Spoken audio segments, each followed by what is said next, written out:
Welcome back. Scientists advising the government say the chickenpox vaccine should be offered to children on the NHS in a bid to reduce tragic, more serious cases. The Joint Committee on Vaccination and Immunisation have recommended that the jab's given to youngsters in 2 doses when they're aged 12 months and again at 18 months. Joining us live now is virologist Dr. Bharat Khanna. Hello, Doctor. Thank you so much for joining us. I think many people will just imagine that chickenpox isn't very nice and it's very itchy, and if you pick it, it leaves scars, but it's just kind of a hallmark of childhood. We used to be sent to chickenpox parties to catch the thing. Why now is there this interest in vaccinating children so they don't get it? I think, Vanessa, your analysis is absolutely spot on. Why now? And I would say the following. Further to the lockdown that we had during COVID, we've had fewer children getting the chickenpox, so now they're getting it at an older age. Furthermore, fewer of those children have boosted the immunity of their parents and grandparents to protect them from shingles. So putting all those things together, plus the secret price of the vaccines, which we don't know because it is a secret, I think the balance has tilted in the favor of to give is better than not to give.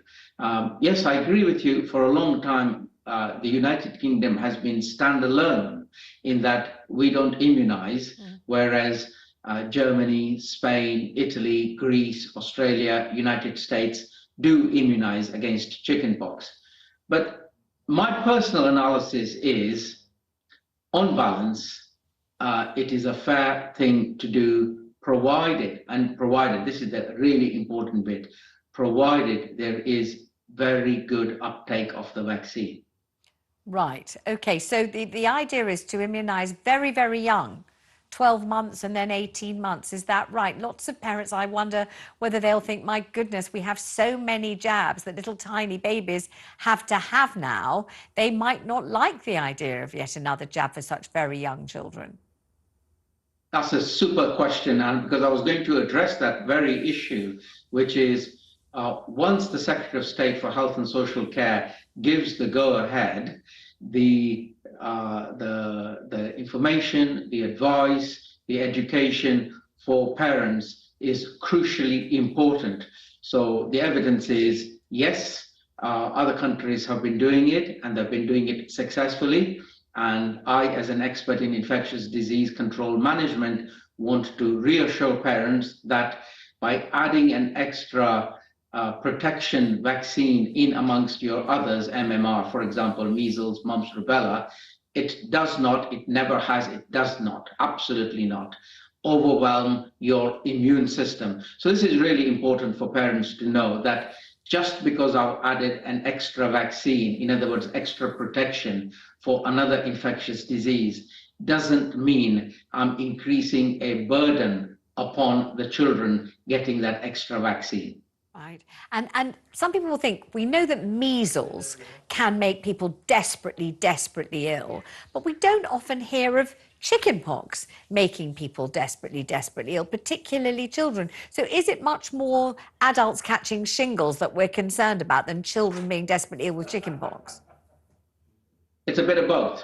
So whilst most children make a good and full recovery from chickenpox, some children, unfortunately, are hospitalized. And then children who are very young, neonates, who haven't got any immunity, in other words, antibodies from their mum, can become very ill, seriously ill. And I have seen these children, because I did pediatrics, further to being exposed to the chickenpox virus. So it isn't to be taken lightly. I accept measles is absolute misery, but chickenpox can also make some children and some people in vulnerable group extremely ill. And the other bit that we really must be aware of is you don't want to get chickenpox as an older age, as a young adult. Absolutely. Doctor, I have to stop you there. Thank you so much. Very sadly, we've come to the end of the show now.